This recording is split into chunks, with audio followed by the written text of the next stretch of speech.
Assalamualaikum warahmatullahi wabarakatuh. Pada kesempatan kali ini, kami dari kelompok 2 akan mempresentasikan materi terkait current liabilities, provisions, and contingencies. Sebelum itu, izinkan kami untuk memperkenalkan diri terlebih dahulu. Perkenalkan, saya Fira Salsabila dengan NPM akhir 012. Perkenalkan, nama saya Nabila Rahmadita Saraswati dengan NPM akhir 016. Perkenalkan, nama saya Frisma Agustina dengan NPM akhir 081. Perkenalkan, saya Kesha Nova Lydia Mardika dengan nomor NPM terakhir 105. Perkenalkan, saya Akilu Alif Venecia dengan NPM akhir 108. Perkenalkan, nama saya Fatimah Rasra Zahra dengan NPM akhir 170. Perkenalkan, nama saya Janita Ramadhani Riswanto dengan NPM akhir 240. Baik, di sini saya akan menjelaskan mengenai current liabilities. Nah, sebelum masuk ke jenis-jenisnya, kita pahami dulu apa sebenarnya yang dimaksud dengan liabilitas. Jadi, menurut IASB, liabilitas adalah kewajiban kini suatu entitas untuk mentransfer sumber daya ekonomi akibat peristiwa masa lalu. Ada 3 karakteristik esensial yang harus terpenuhi semua. Yang pertama, merupakan kewajiban kini. Yang kedua, memerlukan transfer sumber daya ekonomi seperti kas, barang, atau jasa. Dan yang ketiga, timbul dari peristiwa masa lalu, bukan peristiwa yang akan datang.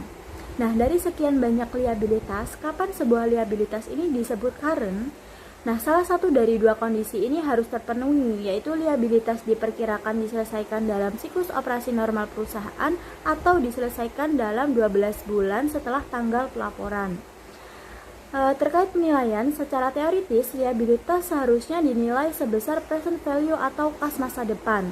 Tapi dalam praktiknya, current liabilities dicatat dan dilaporkan pada nilai jatuh tempo penuh atau full maturity value, karena selisihnya dianggap tidak material.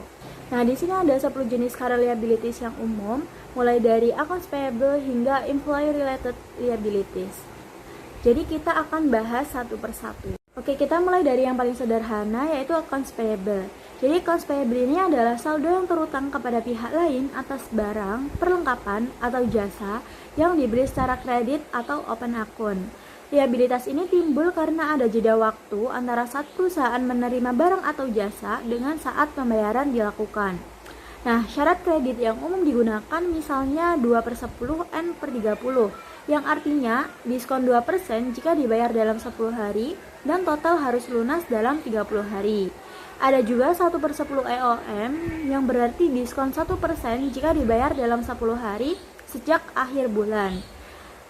Nah, periode kredit ini pada umumnya adalah 30-60 hari. Kemudian pencatatan ini dilakukan saat title atau hak kepemilikan barang sudah berpindah ke pembeli.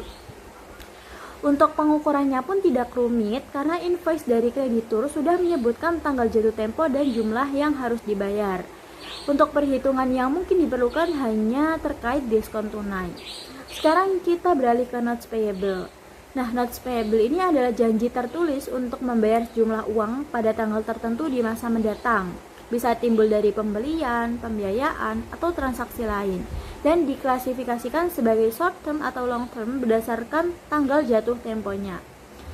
Nah, notes payable ini terbagi menjadi 2 jenis. Yang pertama adalah interest bearing note, yaitu wesel yang memiliki bunga yang dinyatakan secara eksplisit di muka wesel.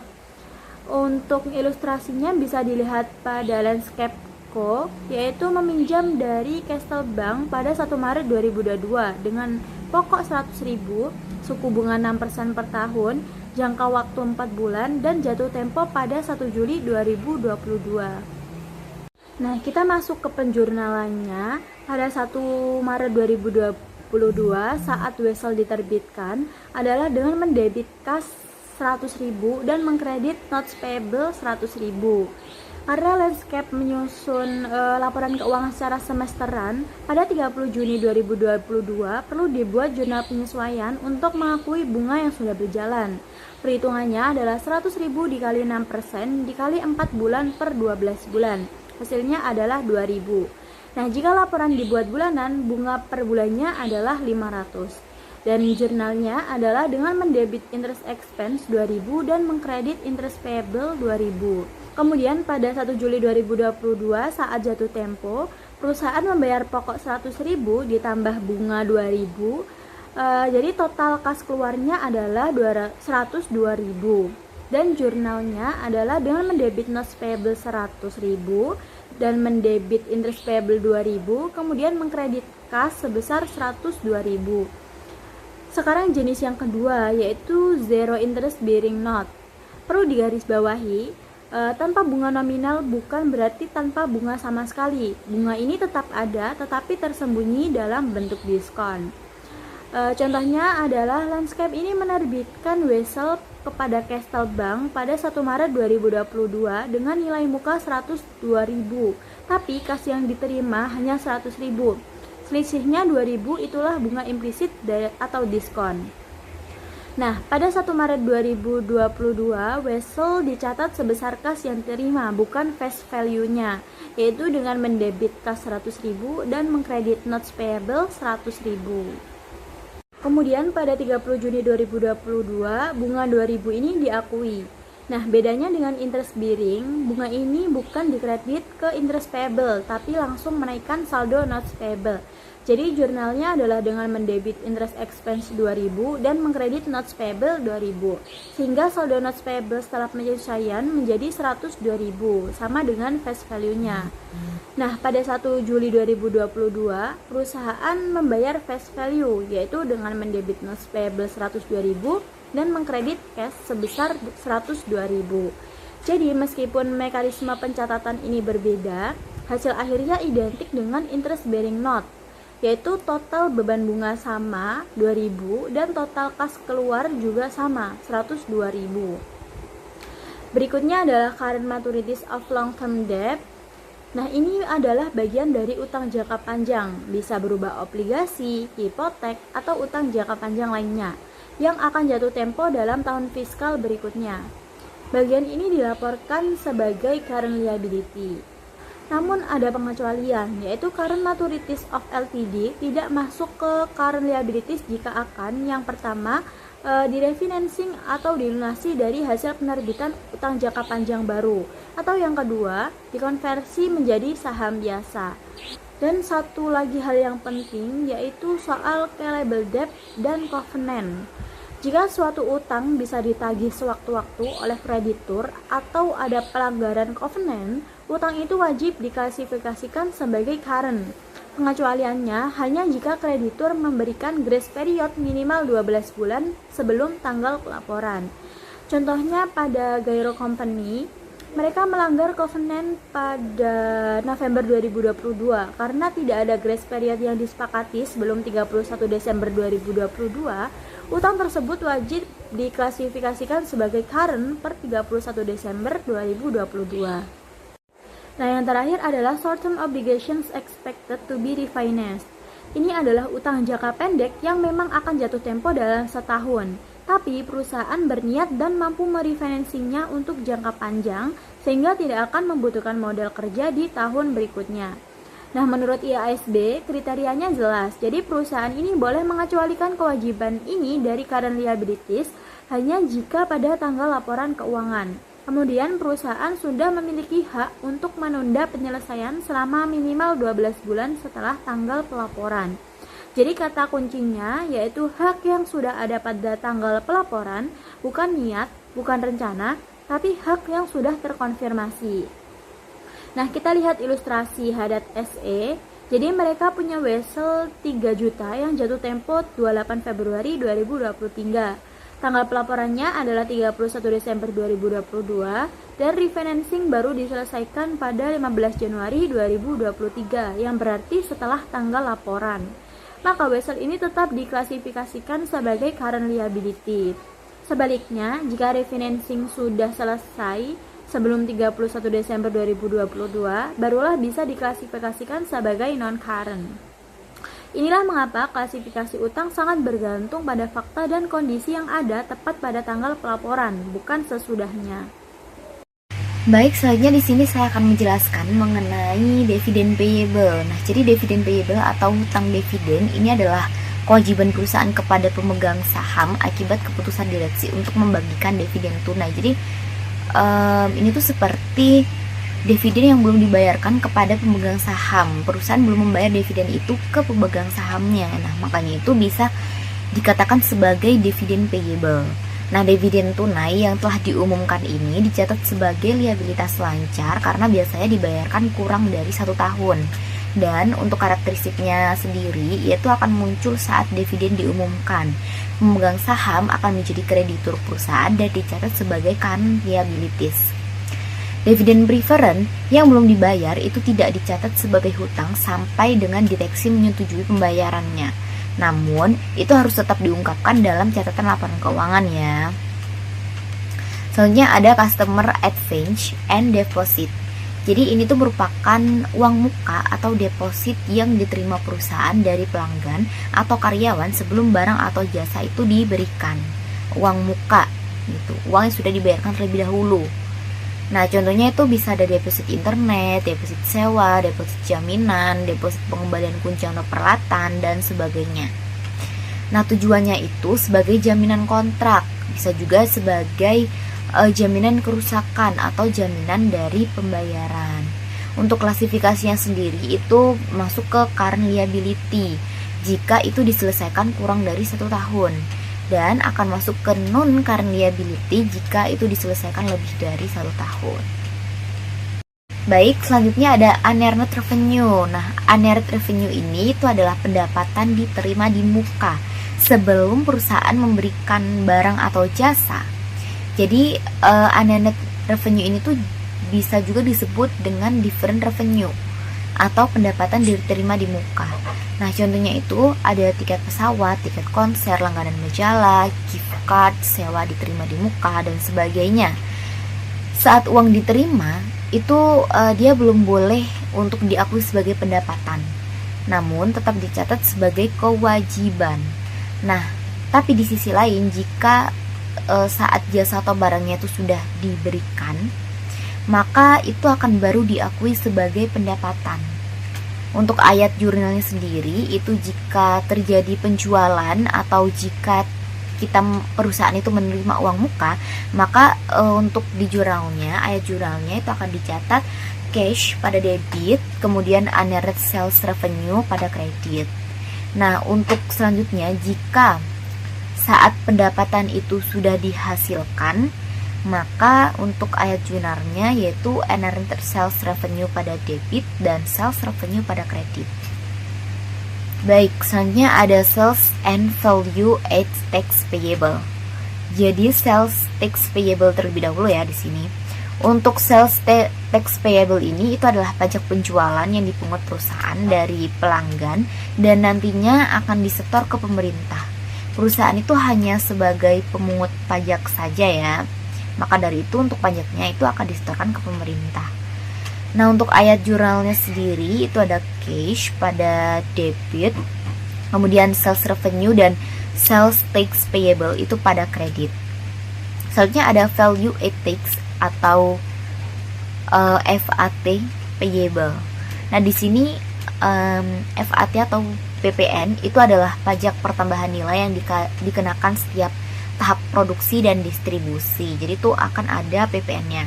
Namun pajak akhirnya itu akan ditanggung oleh konsumen. Jadi PPN itu ditanggungnya tuh ke konsumen. Konsumen yang membayar PPN-nya, bukan perusahaan. Jadi mungkin bisa itu akan ditambahkan di penjualan produknya. Jadi kan seperti di restoran ataupun kita membeli barang itu kan plus PPN. Nah, jadi itu akan ditanggung ke konsumennya. Konsumen yang akan membayar PPN tersebut.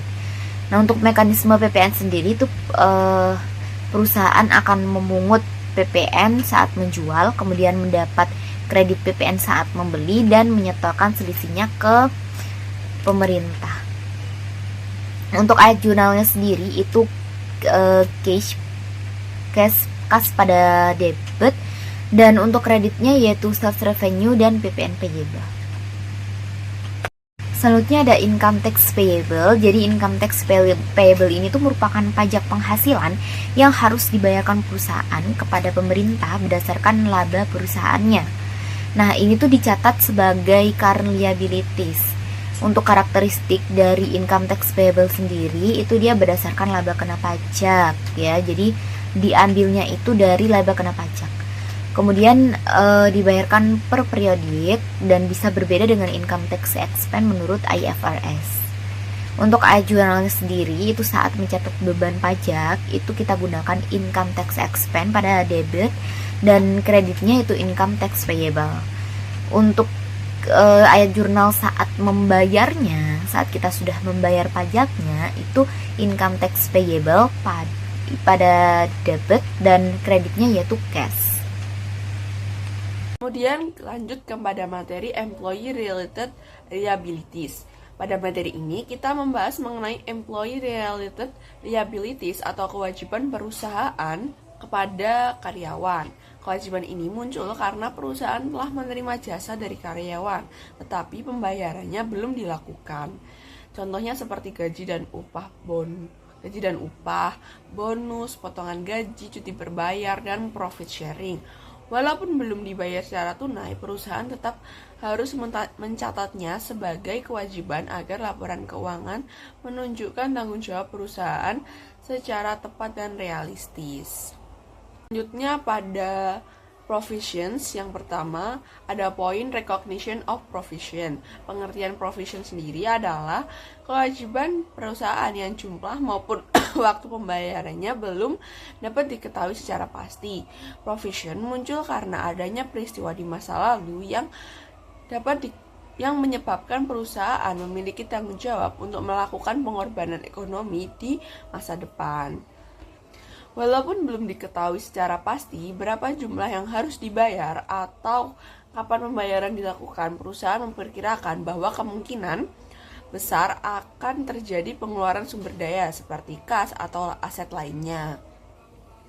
Provision penting dicatat dalam laporan keuangan agar perusahaan dapat menunjukkan kewajiban yang realistis dan tidak meremehkan beban yang mungkin terjadi di masa depan. Provision yang diakui jika yang pertama perusahaan memiliki kewajiban saat ini akibat peristiwa masa lalu. Kewajiban muncul karena adanya kejadian atau transaksi yang telah terjadi sebelumnya, sehingga perusahaan memiliki tanggung jawab untuk menyelesaikannya. Yang kedua, ada kemungkinan besar perusahaan harus mengeluarkan sumber daya untuk menyelesaikan kewajiban. Perusahaan memperkirakan bahwa kewajiban tersebut kemungkinan besar akan mengakibatkan pengeluaran kas, aset, atau sumber daya lainnya di masa depan. Kemudian yang ketiga, jumlah kewajiban dapat diestimasi secara andal. Walaupun jumlah pastinya belum diketahui, perusahaan harus dapat membuat estimasi yang wajar dan dapat dipercaya mengenai besarnya kewajiban tersebut. Kemudian lanjut kepada poin measurement of provision. Pengertiannya adalah proses menentukan jumlah provision yang harus dicatat dalam laporan keuangan. Dasar pengukurannya, jumlah provision dihitung berdasarkan estimasi terbaik atas biaya yang diperlukan untuk menyelesaikan kewajiban. Faktor yang dipertimbangkan yang pertama ada resiko dan ketidakpastian, yang kedua ada pengalaman masa lalu, yang ketiga ada kemungkinan hasil yang berbeda, yang keempat adalah informasi atau teknologi baru. Perusahaan harus menggunakan estimasi yang paling realistis agar jumlah provision tidak terlalu besar maupun terlalu kecil. Dengan demikian, laporan keuangan dapat memberikan informasi yang lebih akurat dan dapat dipercaya. Masuk ke common types of provisions atau jenis-jenis provisi yang umum digunakan dalam akuntansi. Jenis pertama yang akan kita bahas adalah litigation provisions atau provisi litigasi. Litigation provision di sini merupakan kewajiban yang muncul akibat adanya tuntutan atau sengketa hukum yang dihadapi oleh perusahaan. Dalam mencatat kewajiban litigasi ini, perusahaan itu harus mempertimbangkan 3 faktor utama. Yang pertama, kapan penyebab gugatan itu terjadi, kemudian seberapa besar kemungkinan hasil gugatan merugikan perusahaan, kemudian yang ketiga, apakah kerugiannya itu bisa diestimasi secara wajar. Jadi kalau kemungkinan rugi tinggi dan jumlah bisa diperkirakan, maka perusahaan itu harus mengakui kewajiban tersebut dalam laporan keuangannya.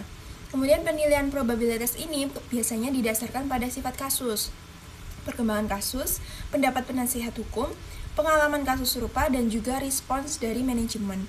Selain itu, untuk gugatan yang belum diajukan pun, perusahaan itu tetap perlu mempertimbangkan kemungkinan munculnya gugatan dan dampaknya di masa depan. Karena hasil litigasi ini seringkali sudah dipastikan, perusahaan itu biasanya tidak mengungkapkan kerugian secara terlalu rinci agar tidak memperlemah posisi hukumnya. Jadi sebagai gantinya, perusahaan itu sering mencatat provisi umum untuk biaya litigasi. Selanjutnya ada warranty provisions atau provisi garansi, di mana garansi ini merupakan dan janji berjual kepada pembeli untuk menanggung kerusakan ataupun cacat produk setelah penjualan. Jadi garansi ini tuh bisa menjadi strategi promosi karena membuat konsumen itu lebih percaya terhadap produk perusahaan. Namun, garansi juga menimbulkan biaya di masa depan, misalnya biaya perbaikan, penggantian suku cadang, ataupun pengembalian uang. Walaupun jumlah dan waktunya itu belum pasti, perusahaan itu tetap harus mengakui kewajiban garansi jika nilainya dapat diestimasi secara wajar. Kemudian terdapat dua jenis garansi. Yang pertama adalah assurance type warranty. Garansi ini tuh menjamin produk sesuai spesifikasi dan bebas cacat saat dijual. Biasanya itu sudah termasuk dalam harga jual produk dan tidak dicatat sebagai kewajiban kinerja terpisah. Nah, pada contoh ini, Denson Machinery Company itu menjual 100 mesin dengan harga $5.000 per unit dan memberikan garansi itu selama 1 tahun. Berdasarkan pengalaman sebelumnya, perusahaan itu memperkirakan biaya garansi rata-rata sebesar $200 per unit. Jadi total estimasi biaya garansinya itu sebesar $20.000. Nah, di tahun 2022 ini biaya garansi yang benar-benar terjadi itu sebesar $4.000, sedangkan sisanya itu diperkirakan akan terjadi di tahun 2023. Jurnal pertama adalah mencatat penjualan mesin, yaitu kas bertambah dan sales revenue bertambah sebesar $500.000. Jurnal kedua digunakan untuk mencatat biaya garansi yang sudah terjadi pada tahun 2022 sebesar $4.000.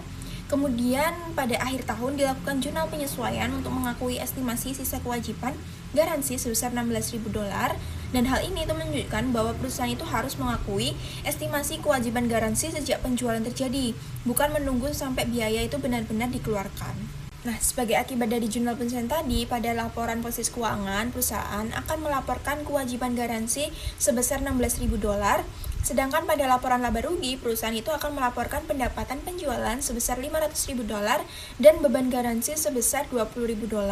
Kemudian pada tahun 2023, ketika biaya garansi itu benar-benar dikeluarkan, perusahaan tinggal mengurangi kewajiban garansi yang sebelumnya sudah diakui. Kemudian di bagian slide kanan ini dijelaskan jenis kedua dari garansi, yaitu service type warranty, di mana garansi ini tuh berbeda karena memberikan berupa layanan tambahan di luar garansi normal dan biasanya itu dijual terpisah dengan biaya tambahan. Nah, karena itu dianggap sebagai jasa tambahan, maka pencatatannya juga berbeda.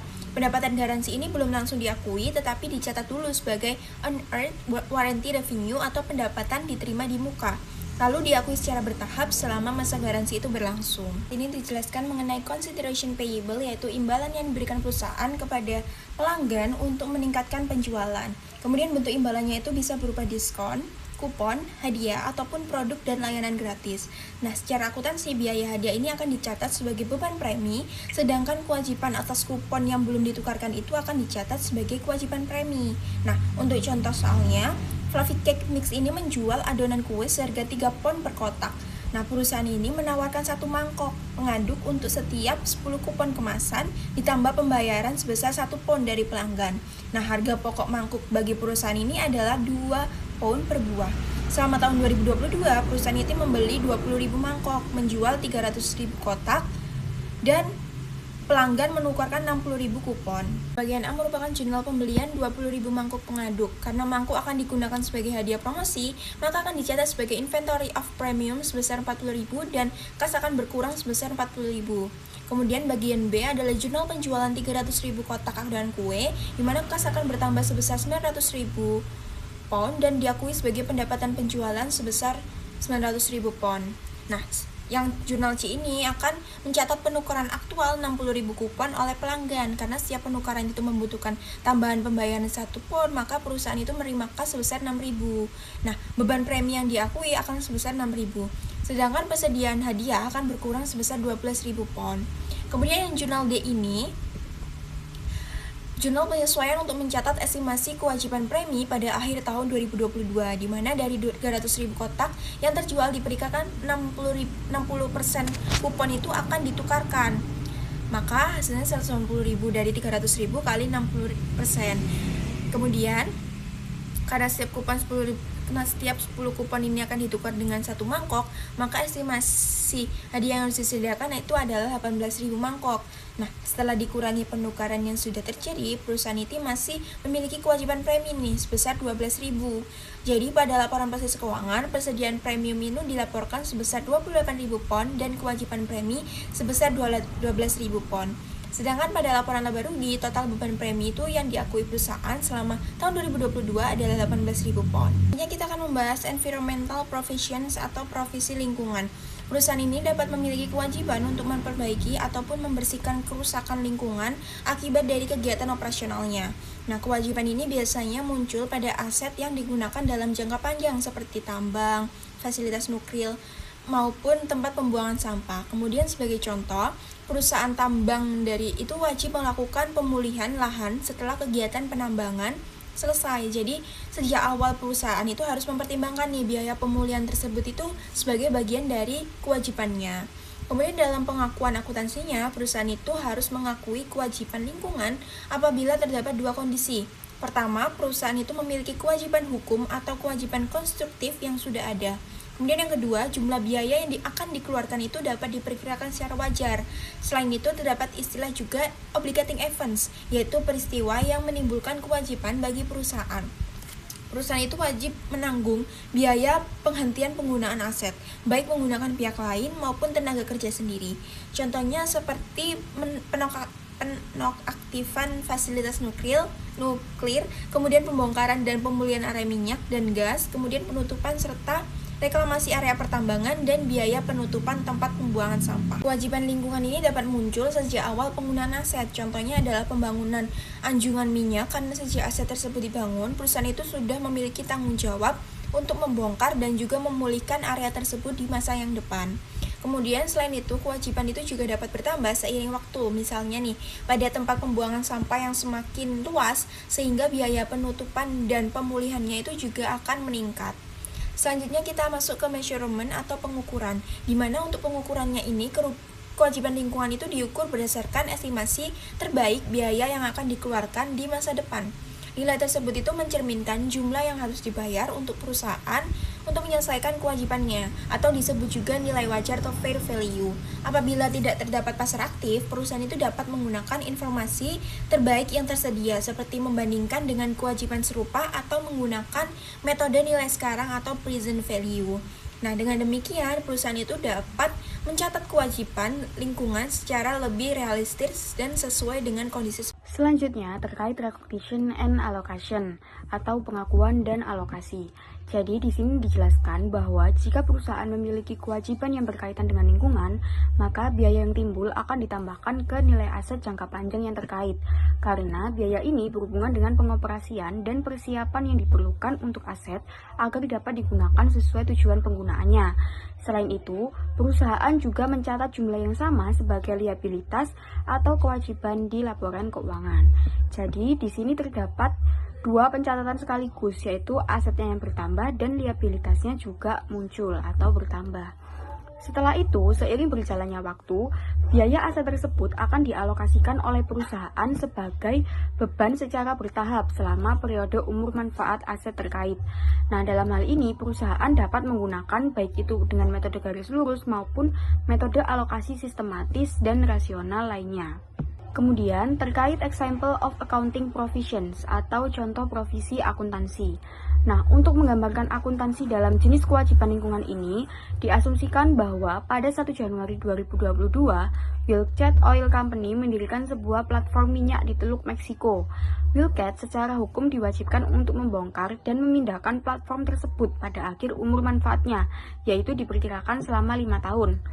Wildcat memperkirakan bahwa biaya pembongkaran dan pemindahan itu sebesar $1 juta. Berdasarkan tingkat diskon 10%, nilai wajar dari kewajiban lingkungan tersebut diperkirakan sebesar $620.920. Dari $1 juta dikalikan dengan 0,62092, yaitu total present value dengan tingkat diskonto 10% dan umur manfaat 5 tahun. Sehingga jurnal yang dicatat Wildcat untuk mencatat kewajiban ini adalah drilling platform pada debit sebesar $620.920 dan environmental liability pada kredit sebesar $620.920. Lalu, selama umur aset, Wildcat mengalokasikan biaya aset menjadi beban dengan menggunakan metode garis lurus, sehingga jurnal yang dicatat Wildcat untuk mencatat beban mulai dari tahun 2022 sampai 2026 adalah depreciation expense pada debit sebesar $124.184 dan accumulated depreciation plan asset pada kredit sebesar $124.184. Nah, angka itu didapatkan dari $620.920 dibagikan dengan umur manfaat aset selama 5 tahun. Selain itu, Wilkett juga harus mengakui beban bunga yang terjadi setiap periode, sehingga pada 31 Desember 2022, Wilkett mencatat jurnal yaitu interest expense pada debit sebesar $62.092 dan environmental liability pada kredit sebesar $62.092. Nah, angka itu didapatkan dari $620.920 dikalikan dengan tingkat diskontonya sebesar 10%. Kemudian, pada 10 Januari 2027, Wilkett melakukan kontrak dengan Rig Reclaimers Inc. untuk membongkar platform dengan harga kontrak $995.000. Di sini, jurnal yang dicatat Wilkett untuk penyelesaian kewajiban tersebut adalah environmental liability pada debit sebesar $1 juta, kemudian gain on settlement of environmental liability pada kredit sebesar $5.000 dan cash pada kredit sebesar $995.000. Nah, kenapa ada yang tercatat 1 juta? Karena kalau kita kembali lagi lihat pada contoh soal, Wilkett ini memperkirakan biaya pembongkaran dan pemindahannya itu sebesar $1 juta. Ternyata saat terjadi pada 10 Januari 2027, biaya untuk membongkar platform hanya sebesar $995.000, sehingga terjadi keuntungan sebesar $5.000 yang berasal dari selisih antara harga estimasi Wilkett dengan harga aktual yang dibayarkan. Kemudian terkait one rose contract provision atau provisi kontrak memberatkan. Jadi one rose contract adalah kontrak yang dimana biayanya itu tidak dapat dihindari untuk memenuhi kewajiban, tapi tidak melebihi manfaat ekonomi yang diharapkan akan diterima. Contoh, terkait pengakuan kerugian atas komitmen pembelian non-cancelable yang tidak menguntungkan terkait item persediaan. Untuk menggambarkan kondisi ini, diasumsikan Sumart Sports awalnya menyewa pabrik dan menjalankan usaha secara menguntungkan. Kemudian, ia memutuskan untuk pindah ke lokasi lain. Namun, kontrak sewa lama itu masih berlaku selama 3 tahun ke depan dan tidak bisa dibatalkan ataupun disewakan. Artinya, Sumart harus tetap menanggung biaya sewa meskipun sudah tidak digunakan sebesar $200.000. Biaya inilah yang kemudian diakui dan dicatat sebagai loss on lease contract atau rugi atas kontrak sewa pada debit dan lease contract liability atau liabilitas kontrak sewa pada kredit sebesar $200.000. Tapi di sini, perusahaan bisa memilih nilai yang paling kecil antara biaya untuk menjalankan kontrak sampai selesai yaitu $200.000 atau biaya penalti jika kontrak dibatalkan. Misalnya, diasumsikan pembayaran penalti untuk membayar sewa itu sebesar $175.000. Nah, karena lebih murah harga untuk membayar penalti, maka perusahaan akan mencatat liabilitas berdasarkan jumlah penalti tersebut yaitu sebesar $175.000. Selanjutnya, di sini terkait restructuring provision atau provisi restrukturisasi. Nah, provisi restrukturisasi adalah kewajiban yang diakui ketika perusahaan melakukan perubahan besar dalam operasi bisnisnya, seperti menutup divisi, menjual lini usaha, atau mengubah struktur manajemen secara signifikan. Namun, dalam praktiknya, akuntansi untuk provisi restrukturisasi ini bersifat kontroversial karena di dalamnya ada potensi perusahaan untuk memindahkan berbagai biaya operasi ke dalam pos restrukturisasi agar laba itu terlihat lebih baik. IFRS mengatur bahwa perusahaan tidak boleh sembarangan memasukkan biaya ke dalam restrukturisasi, terutama biaya yang sebenarnya merupakan biaya operasional masa depan atau kerugian yang belum terjadi. Restrukturisasi hanya boleh diakui jika sudah ada rencana formal yang jelas dan sudah dikomunikasikan kepada pihak yang terdampak, sehingga menimbulkan kewajiban konstruktif. Jika syarat tersebut terpenuhi, maka perusahaan boleh mencatat provisi restrukturisasi pada periode berjalan, tapi hanya sebesar estimasi terbaik dari biaya yang benar-benar muncul akibat restrukturisasi tersebut. Sedangkan untuk biaya seperti kerugian operasional di masa depan, biaya pelatihan ulang, biaya pemasaran, atau biaya administrasi itu tidak boleh dimasukkan ke dalam provisi ini, melainkan harus tetap dicatat sebagai biaya operasional biasa sesuai periode terjadinya. Nah, IFRS di sini memberikan panduan spesifik mengenai biaya dan kerugian tertentu yang boleh atau yang harus dikecualikan dari provisi restrukturisasi, di mana biaya yang termasuk atau langsung ataupun tambahan itu terkait dengan biaya pemutusan hubungan kerja karyawan yang terkait langsung dengan restrukturisasi, biaya penghentian kontrak seperti penalti pemutusan sewa, atau provisi kontrak yang memberatkan, atau one rus kontrak yang sebelumnya sudah kita bahas. Dan terkait biaya yang dikecualikan yaitu investasi dalam sistem baru, penggunaan aset yang lebih rendah, biaya pelatihan atau relokasi staf, biaya pemindahan aset atau operasi, biaya administrasi atau pemasaran, alokasi overhead perusahaan, dan biaya operasi masa depan yang diharapkan atau kerugian operasi masa depan, kecuali dengan terkait one rus kontrak. Sehingga di sini, kalau kita lihat daftar biaya yang dikecualikan, itu terdiri dari pengeluaran-pengeluaran yang memang berkaitan dengan operasi bisnis di masa depan, dan bukan merupakan kewajiban yang timbul dari restrukturisasi pada akhir periode pelaporan. Baik, lanjut terkait self-insurance atau asuransi diri. Jadi self-insurance atau asuransi diri adalah kondisi ketika perusahaan memilih untuk menanggung sendiri risiko kerugian tanpa membeli asuransi dari pihak lain. Misalnya risiko kebakaran, banjir, atau kecelakaan. Keputusan ini bisa terjadi karena premi asuransi terlalu mahal, atau risiko tidak bisa diasuransikan, atau memang perusahaan sengaja mengambil risiko tersebut. Nah, di dalam akuntansi, self-insurance itu tidak diakui sebagai liabilitas atau provisi, karena kerugian yang mungkin terjadi di masa depan belum memenuhi definisi liabilitas menurut IFRS, di mana belum ada peristiwa masa lalu yang menimbulkan kewajiban saat ini. Jadi kerugian itu baru akan dicatat ketika kejadian benar-benar terjadi, bukan sebelumnya. Nah, meskipun perusahaan bisa memperkirakan bahwa suatu saat akan ada kerugian, tetap tidak boleh mencatatnya sekarang, karena dalam akuntansi tidak boleh mengakui kerugian hipotesis atau beban yang belum terjadi, hanya berdasarkan kemungkinan di masa depan. Tapi jika kerugian sudah terjadi di masa lalu sebelum tanggal laporan keuangan namun belum diasuransikan, maka perusahaan boleh mengakui liabilitas jika jumlahnya bisa diestimasi secara andal. Contohnya, kecelakaan kendaraan yang sudah terjadi sebelum akhir periode laporan. Yang kemudian terkait disclosure related to provisions atau pengungkapan terkait provisi. Jadi pengungkapan terkait provisi ini bersifat luas. Perusahaan harus menyediakan rekonsiliasi dari saldo awal provisi, penambahan provisi baru, perubahan estimasi, hingga saldo akhir pada akhir periode.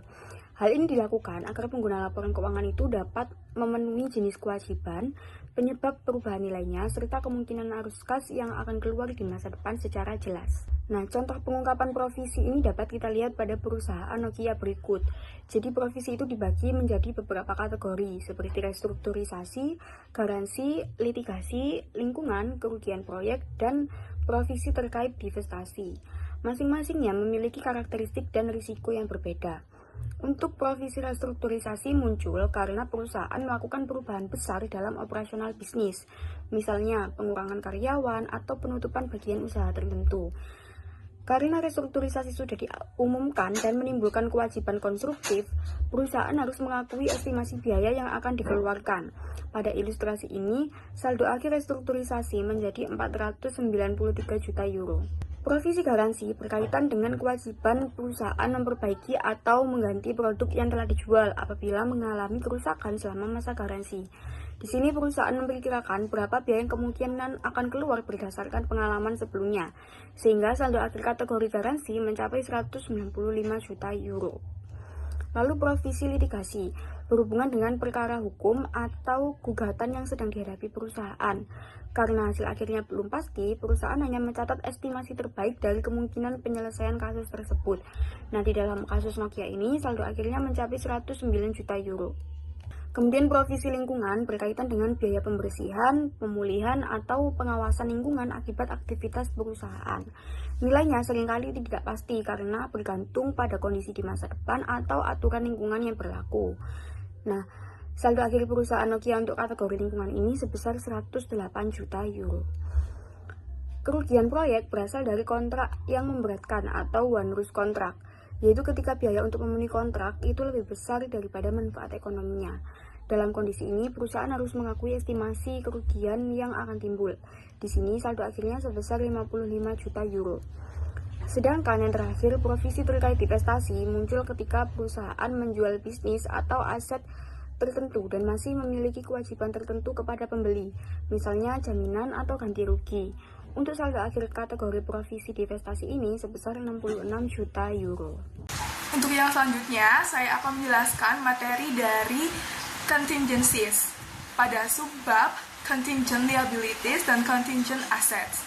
Yang pertama-tama, saya akan menjelaskan pengertian dari apa itu contingencies.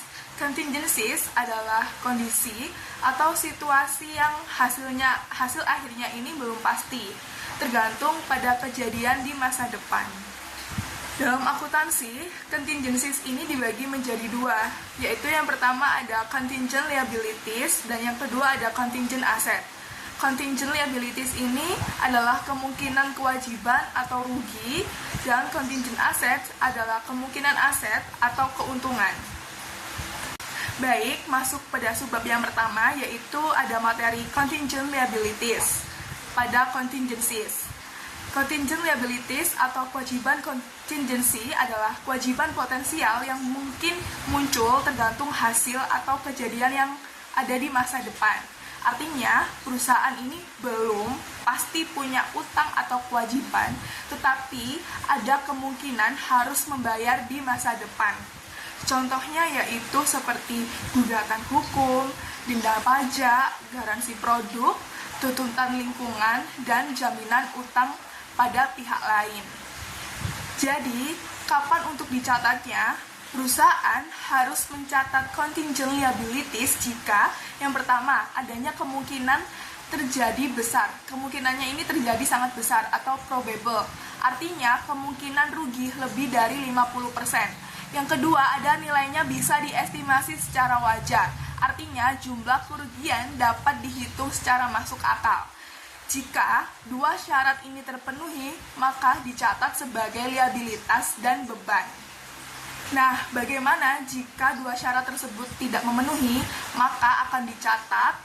Yang pertama tadi, kemungkinan sedang atau possible tidak dicatat, hanya diungkap di catatan laporan keuangan. Yang kedua ada kemungkinan kecil atau remote, tidak dicatat dan tidak perlu diungkap.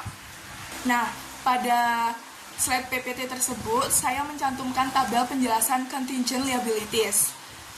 Penjelasan dari tabel tersebut yaitu yang pertama kita membahas probable terlebih dahulu, yaitu jika kemungkinan rugi sangat besar dan jumlahnya bisa dihitung, maka perusahaan wajib membuat jurnal. Contohnya, perusahaan kemungkinan besar kalah gugatan sebesar 500 juta rupiah, maka jurnal yang dibuat adalah loss from lawsuit pada debit sebesar 500 juta rupiah dan liability for lawsuit pada kredit sebesar 500 juta rupiah. Artinya, perusahaan mengakui kerugian sekaligus mengakui utang potensial. Lalu yang kedua, selain probable, yaitu yang kedua ini ada possible. Possible artinya kalau peluangnya belum terlalu pasti, maka tidak boleh dicatat, cukup dijelaskan pada CALK saja. Contoh, perusahaan sedang menghadapi gugatan hukum sebesar 500 juta rupiah dan hasilnya masih belum dapat dipastikan. Seperti itu. Dan yang ketiga ini ada remote, yaitu kalau kemungkinannya sangat kecil, maka tidak perlu apa-apa karena tidak dianggap material. Dan contoh dari contingent liabilities ini yaitu yang pertama kan ada gugatan hukum, maka perusahaan digugat pelanggan karena produk rusak. Jika pengacara yakin kemungkinan kalah, berarti akan dicatat, dan jika belum pasti cukup diungkap. Dan yang kedua, selain gugatan hukum, yaitu ada garansi produk. Perusahaan memberi garansi servis 1 tahun, karena kemungkinan klaim besar, maka perusahaan harus mengestimasi biaya garansi. Dan yang terakhir yaitu contohnya ada jaminan utang. Jaminan utang yaitu perusahaan menjamin utang anak perusahaan. Jika anak perusahaannya gagal bayar, maka perusahaan induk harus membayar. Itulah contingent liability. Baik, pada materi selanjutnya yaitu subbab dari contingent assets atau asset contingency. Contingent asset adalah aset atau keuntungan potensial yang mungkin diterima perusahaan di masa depan. Kejadiannya itu belum pasti karena masih tergantung peristiwa masa depan. Contoh dari contingent asset ini yaitu menang gugatan hukum. klaim asuransi, kompensasi dari pihak lain. Dalam akuntansi atau perlakuan akuntansinya yaitu berbeda dengan contingent liabilities. Contingent aset ini tidak boleh dicatat sebelum benar-benar terjadi sangat pasti. Nah, kenapa? Karena akuntansi menggunakan prinsip tidak boleh mengakui keuntungan yang belum pasti. Nah, ini disebut dengan prinsip konservatisme. Nah, pada slide PPT yang sudah saya paparkan ini ada tabel tingkat kemungkinan contingent asset. Yang pertama ada virtually certain. Kalau perusahaan hampir pasti menerima keuntungan, maka baru boleh dicatat. Contohnya yaitu pengadilan sudah memutus perusahaan menang dan tinggal menerima uang, maka aset boleh diakui. Yang kedua ada probable. Probable, kalau kemungkinan menang masih besar tapi belum pasti, maka cukup diungkap saja, tidak perlu dicatat. Dan yang terakhir yaitu yang ketiga, itu tidak pasti. Kalau peluangnya masih lemah dan tidak ada kemungkinan menang, maka tidak perlu dicatat. Nah, contoh dari contingent asset ini yaitu yang pertama ada menang gugatan. Menang gugatan adalah semisal perusahaan menggugat supplier sebesar 2 miliar rupiah, maka jika proses pengadilan belum selesai, maka boleh diakui sebagai aset karena masih belum pasti. Dan selanjutnya yaitu yang kedua ada klaim asuransi. Klaim asuransi ini semisal perusahaan mengajukan klaim kebakaran ke asuransi, jika asuransi belum menyetujui, jadi masih dikatakan contingent asset. Pada slide terakhir yaitu ada perbedaan contingent liabilities dan contingent asset. Pada contingent liabilities, potensi rugi atau kewajiban, jika contingent asset yaitu potensi keuntungan atau aset. Contingent liability itu lebih hati-hati dan sering diakui, sedangkan contingent asset sangat dibatasi pengakuannya. Lalu, contingent liability bisa dicatat jika probable, kalau contingent asset tidak bisa dicatat kecuali hampir pasti.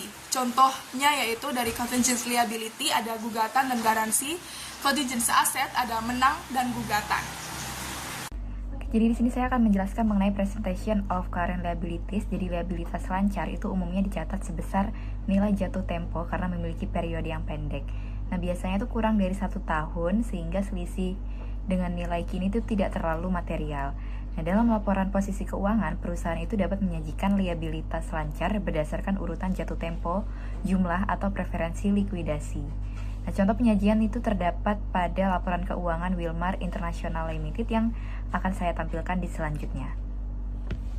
Nah, jadi pada ilustrasi ini ditampilkan contoh penyajian aset lancar dan liabilitas lancar pada laporan keuangan Wilmar International Limited tahun 2018 dan 2017. Nah, pada bagian aset lancar itu terdapat beberapa akun seperti persediaan, piutang usaha, investasi jangka pendek, deposito bank, dan kas. Total aset lancar perusahaan pada tahun 2018 tercatat sebesar 25,4 miliar, meningkat dibanding tahun 2017 sebesar 22,5 miliar.